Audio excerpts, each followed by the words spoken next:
కేవలం రాజారెడ్డి గారి రాజ్యాంగం 5 సంవత్సరాలు మాత్రం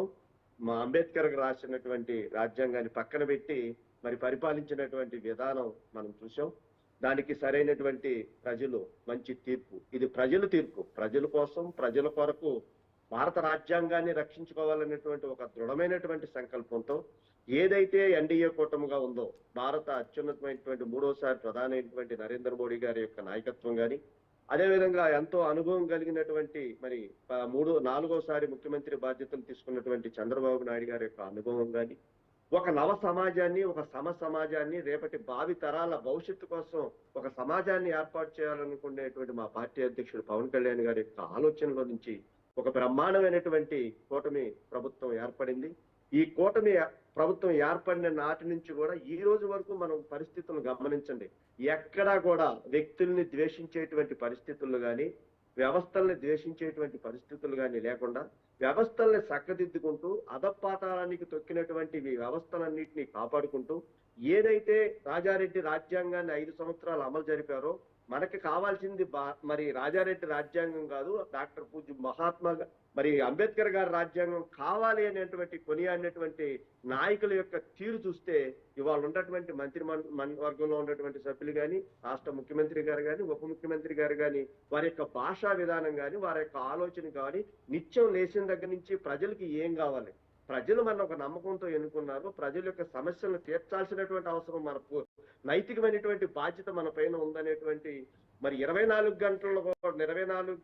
18 గంటలు ఇవాళ కష్టపడి వీళ్ళు అంటే అనగదొక్కినటువంటి వ్యవస్థల్లో ఉన్నటువంటి లోపాలని బయటకు తీసుకొస్తూ ఒక వైట్ పేపర్ని రిలీజ్ చేస్తూ మరి ఏదైతే మనం భారత రాజ్యాంగాన్ని పరిరక్షించుకుంటూ ప్రజలకు ఇచ్చినటువంటి మాటను నిలబెట్టుకుని అభివృద్ధితో కూడినటువంటి సంక్షేమాన్ని ప్రజలకు అందించాలనేటువంటి ఒక స్వచ్ఛమైనటువంటి పరిపాలన అందించడానికి మరి జూన్ 4 నుంచి కూడా ఇప్పటి వరకు చూసినటువంటి పరిస్థితులు ప్రతి నాయకుడు కూడా తూచా తప్పకుండా అవలంబిస్తున్నారు. ఎక్కడా కూడా హత్య రాజకీయాలు ప్రోత్సహించడం కానీ, తర్వాత బూతులు పంచాంగాలని మాట్లాడేటువంటి సంస్కృతిని కానీ ఎవరు కూడా అవలంబించకూడదు. పవన్ కళ్యాణ్ గారు చాలా స్పష్టంగా చెప్పారు, నాతో సహా తప్పు చేసినా నా చొక్కా పట్టుకుని అడిగేటువంటి అధికారం ఉండాలి. కాబట్టి మనం చట్టాన్ని గౌరవించుకోవాలి, తప్పు చేస్తే ఆ చట్టం నన్ను కూడా శిక్షించే విధంగా ఉండాలనేటువంటి ఒక బ్రహ్మాండమైనటువంటి వాక్యాలు మరి మనం శాసనసభలో విన్నాం, ఆ అసెంబ్లీలో విన్నాం. చాలా క్లియర్ గా చంద్రబాబు నాయుడు గారితో ఒక సభా కార్యక్రమంలో అధికారులతో ఉన్నప్పుడు కూడా ఇదే మాట చెప్పారు ఆయన. ఇక్కడ రాజ్యాంగ స్ఫూర్తికి విఘాతం కలిగించేది అధికార పక్షంలో ఉన్న వాళ్ళైనా సరే వదిలిపెట్టడానికి వీల్లేదు. ఒకవేళ కక్ష సాధింపు రాజకీయాలు కానీ ఇంకొకటి కానీ చేసేటట్లయితే మీరు నన్ను కూడా కోల్పోవాల్సి వస్తుంది, జాగ్రత్త అని స్ట్రైట్ గానే చెప్పేశారు ఆయన కూడా. స్ట్రైట్ గా చెప్పారు. వస్తున్న సబ్జెక్టులు తర్వాత రెండో ప్రశ్న, రెడ్ బుక్ రాజ్యాంగం అంటారు. అది రెడ్ బుక్ రాజ్యాంగం కాదండి, అది ఒక డైరీ. ఏదైతే మన నిత్య జీవితంలో ఒక డైరీని ఏ రకంగా రాసుకుని మన ప్రణాళిక ఏ రకంగా ముందుకు వెళ్తామో, మనం గతంలో చేసినటువంటి తప్పులు ఏమైనా ఉంటే సవరించుకుంటూ మనం మన భవిష్యత్తుని ఏ రకంగా ముందుకు తీసుకువెళ్ళాలి, మన కుటుంబ పరిస్థితిని ఏ రకంగా మరి ముందుకు తీసుకువెళ్ళాలి, మనం ఎలా కాపాడుకోవాలని ఒక డైరీని ఎలా రాసుకుంటామో, అలాగే లోకేష్ గారు గత 5 సంవత్సరాలలో కార్యకర్తలు పడినటువంటి ఇబ్బందులు కానీ, మరి వ్యవస్థను చేతుల్లోకి తీసుకుని మరి అవినీతికి పాల్పడినటువంటి అధికారులు కానీ, మరి ప్రజలను కన్నీళ్లు తెప్పించినటువంటి వ్యక్తులను కానీ ఒక నోట్ చేసుకుని ఒక డైరీ లాగా నోట్ చేసుకున్నారో, దానిలో కూడా చాలా స్పష్టంగా చెప్పడం జరిగింది, ఇది కక్షపూరితమైనటువంటి బుక్ కాదు, ఇది చట్టానికి లోబడి ఎవరైతే తప్పు చేస్తారో ఆ తప్పు చేసినటువంటి వ్యక్తుల్ని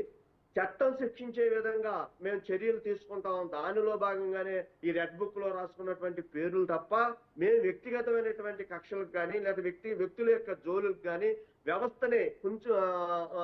అంటే దాన్ని ఏమంటారంటే వ్యవస్థని మేము కక్షపూరితంగా వేధించేటువంటి పరిస్థితి కాదు. కాబట్టి అది రెడ్ బుక్ రాజ్యాంగం అన్న వీళ్ళు పేరు పెట్టేదానికన్నా అది ఒక డైరీ, మన కుటుంబ డైరీ ఎలాగో రాష్ట్ర డైరీ, డైరీలో ఉన్నటువంటి విషయాన్ని ముందుకు తీసుకెళ్తారు. తర్వాత ఇంకో విషయం, మనం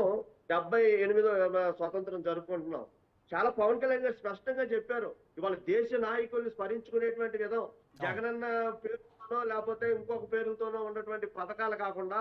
దేశ నాయకుల యొక్క జాతీయ నాయకుల యొక్క పేరుల్ని మనం స్మరించుకునేటువంటి విధంగా డొక్కా సీతమ్మ గారు కానీ ఇలాంటి పేరుల్ని వాళ్ళ అన్నా క్యాంటీన్ లాంటి వాటికి కూడా మరి వాళ్ళ జాతీయ నాయకులను పేరు పెట్టుకుని ముందుకు వెళ్తున్నటువంటి ప్రస్తుత తరుణంలో మనం గోడకి మహాత్మా గాంధీ గారి యొక్క బొమ్మను పెట్టుకోవటం కాదు, ఏ గ్రామ స్వరాజ్యాన్ని అయితే ఏ యొక్క గ్రామాన్ని అభివృద్ధి చేయాలి